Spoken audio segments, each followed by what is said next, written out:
আসসালামু আলাইকুম।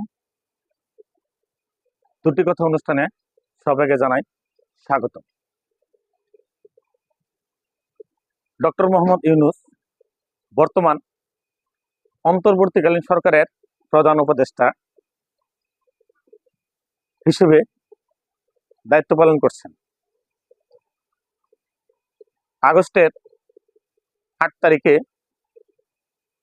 রাত ৯টায় শপথের মাধ্যমে দায়িত্ব পালন শুরু করেন।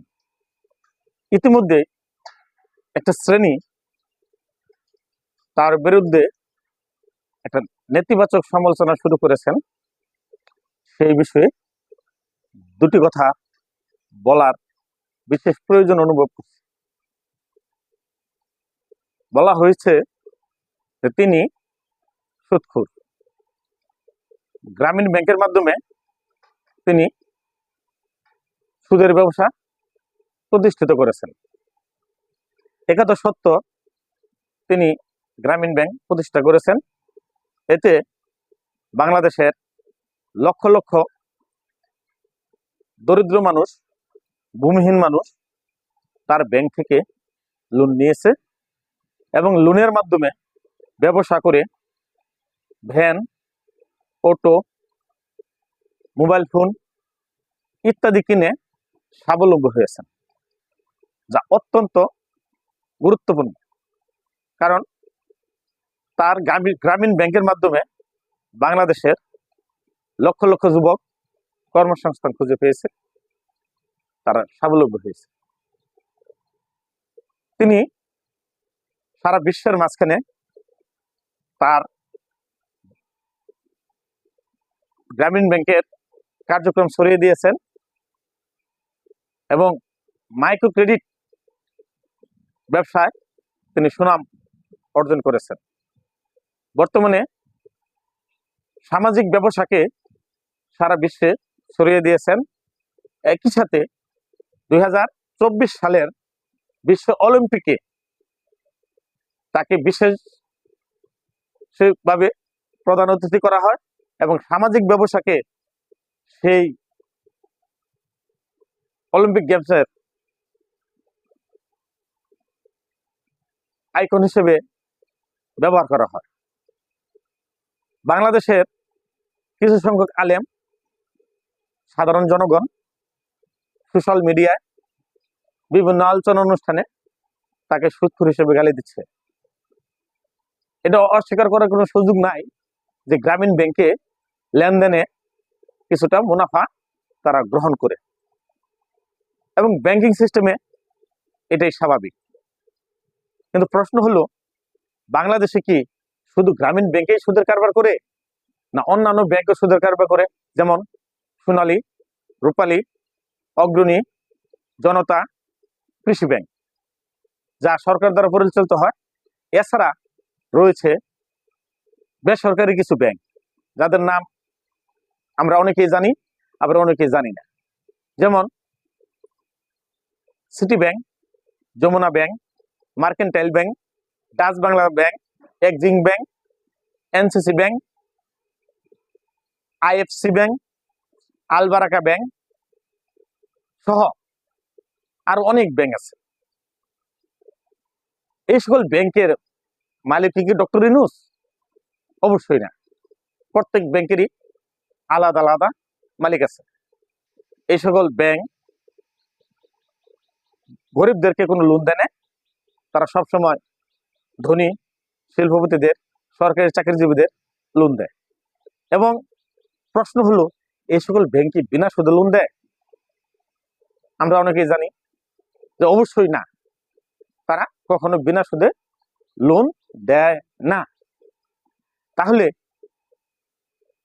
আমাদের এই সকল ব্যাংকের মালিক যারা, তারা কি এই দেশের মানুষ না? অবশ্যই তারা এই দেশের মানুষ। এই দেশের মানুষ হলে তাদেরকে কেন সুদখোর বলা হয় না? তাদেরকে কেন সমালোচনা করা হয় না? আলেম সমাজ কেন শুধু গ্রামীণ ব্যাংকের সমালোচনা করে?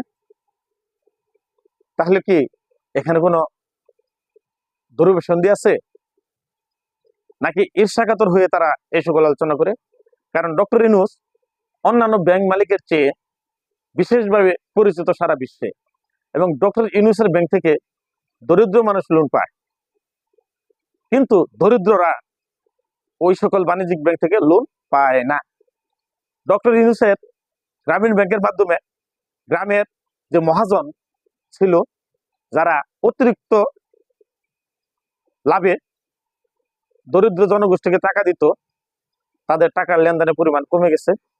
সাধারণ জনগণ সেই সকল মহাজনের কাছে যায় না, এবং উচ্চ সুদে তাদের টাকা নিতে হয় না, এবং ভিটামিন ছাড়া হতে হয় না।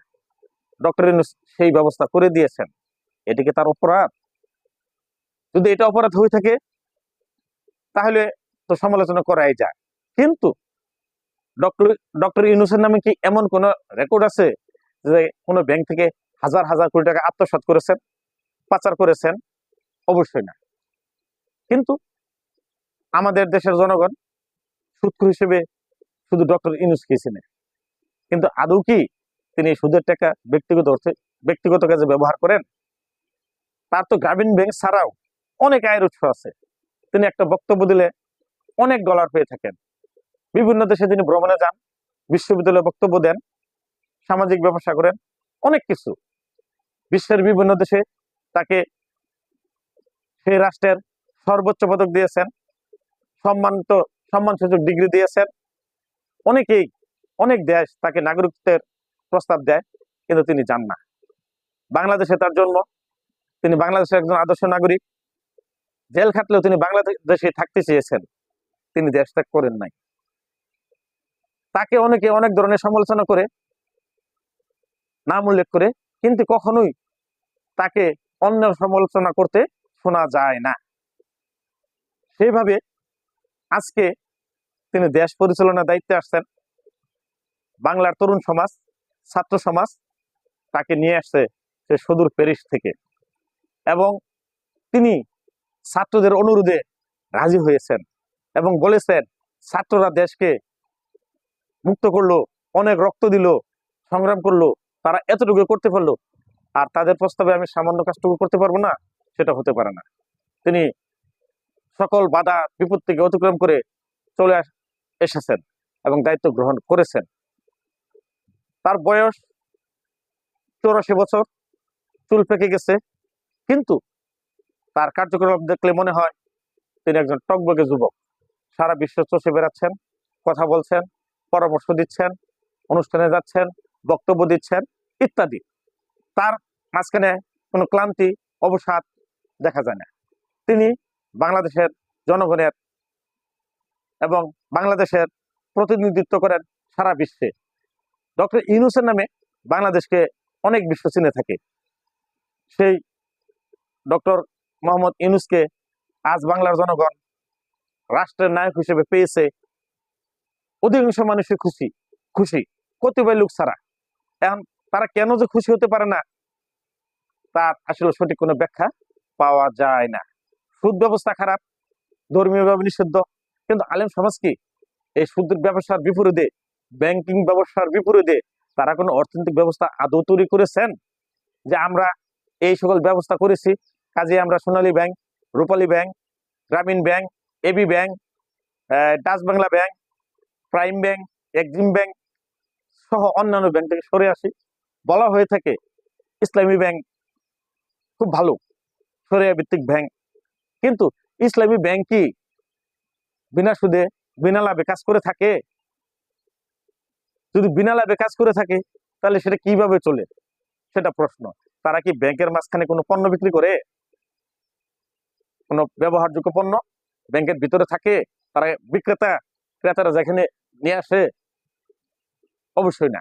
এছাড়া বাংলার জনগণ অনেকেই বিভিন্ন ব্যাংকে এপিএস, ডিপিএস সহ বিভিন্ন ধরনের প্রকল্পে টাকা জমা রাখে। তারা কি এমনি এমনি টাকা জমা রাখে বিনা স্বার্থে? অবশ্যই না। বিভিন্ন ব্যাংক তাদেরকে অফার করে, যা টাকা রাখবে 5 বছরের দ্বিগুণ দেওয়া হবে। এটা কিভাবে দেয়? নিশ্চয়ই তাদের একটা পলিসি আছে, সেই পলিসি প্রয়োগ করে তারা এটা করে থাকে। কিন্তু সবাই সব করতেছে, সেই বিষয়ে কোনো কথা নাই, কিন্তু ডক্টর ইউনূসের শুধু সমালোচনা। এটা কেন? এটা তো ভালো হতে পারে না। আমরা যদি সমালোচনা করি নিরপেক্ষভাবে, সকলের সমালোচনা করব, সকলের ভালো মন্দ দিক তুলে ধরবো। যদি সুদ খারাপ হয়ে থাকে সকলের জন্যই খারাপ, গ্রামীণ ব্যাংকের জন্য খারাপ, এবি ব্যাংকের জন্য ভালো, সোনালী ব্যাংকের জন্য ভালো, রূপালী ব্যাংকের জন্য ভালো, সিটি ব্যাংক, যমুনা ব্যাংক এদের জন্য ভালো, আইএফসি ব্যাংক, এনসিসি ব্যাংক এদের জন্য ভালো, শুধু গ্রামীণ ব্যাংকের জন্য খারাপ এমনটা হতে পারে না। তো আমরা নিরপেক্ষভাবে কথা বলবো। আমরা যদি কারো সমালোচনা করতে চাই সেটাও নিরপেক্ষভাবে করব। আজকে একজনকে ঈর্ষা করে, একজনের সফলতায় ঈর্ষান্বিত হয়ে আমরা যেন ব্যক্তিগত আক্রোশে লিপ্ত না হই। সকলের দিকেই আমাদেরকে সম্মান নজর রাখতে হবে। কারো ভুল থাকলে সেটা সম্মানের সহিত বলতে হবে। সমালোচনা করব, আলোচনা করব, কিন্তু অন্যের প্রতি সম্মান রেখেই, কাউকে ব্যক্তিগতভাবে হেয় করার জন্য নয়। আমরা বাংলার জনগণ শান্তি চাই, সম্প্রীতি চাই। বর্তমান অন্তর্বর্তীকালীন সরকার ডক্টর মোহাম্মদ ইউনূসের নেতৃত্বে আছে, একই সাথে তার সাথে আরো 16 জন উপদেষ্টা আছে। তারা দায়িত্ব পালন করুক, আমরা সকলে তাদেরকে যার যার অবস্থান থেকে সহযোগিতা করব। তারা যে নেতৃত্ব দিবে আমরা সেই নেতৃত্বকে ভালোভাবে দেখব, বুঝবো এবং তাদের দূরদর্শিতা আছে কিনা দেখব, এবং তারপর আমরা যদি কোনো ত্রুটি বিচ্ছুতি থাকে সেটা তাদেরকে ধরিয়ে দেব, আলোচনা করব। এখন তো এটা কঠিন কিছু না, কারণ গত সরকারের বিরুদ্ধে কোনো আলোচনা করতে গেলেই আমাদেরকে বিভিন্ন ধরনের মামলায় পড়তে হতো, যাকে ডিজিটাল সিকিউরিটি আইনে পড়তে হতো। এখন তো সেই ব্যবস্থা না, এখন বাক স্বাধীনতা এসেছে। মনের কথা খুলে বলবো, পরামর্শ থাকলেও বলবো, আলোচনা করতে হলেও করব, সমালোচনা করতে হলেও করব, এতে কোনো বাধা নাই। আমরা কথা বলবো, মনের কথা মন খুলেই বলবো। তার জন্য আমাদেরকে অবশ্যই দায়িত্ব নিয়ে কথা বলতে হবে, নিরপেক্ষ হতে হবে, সহনশীল হতে হবে, পরমোচ্চ সহিষ্ণু হতে হবে। সব দিক দিয়ে আমরা আমাদের চিন্তা ভাবনা থাকবো। মানুষকে ছোট করার জন্য কোনো কথা বলবো না, ভুলকে ভুল হিসেবে এবং ভালো কাজকে প্রশংসা করব, সহযোগিতা করব। এইভাবে আমাদের দেশটা এগিয়ে যাবে, সেই আশাবাদ ব্যক্ত রেখেই আজকের দুটি কথা এখানে শেষ করছি। আসসালামু আলাইকুম।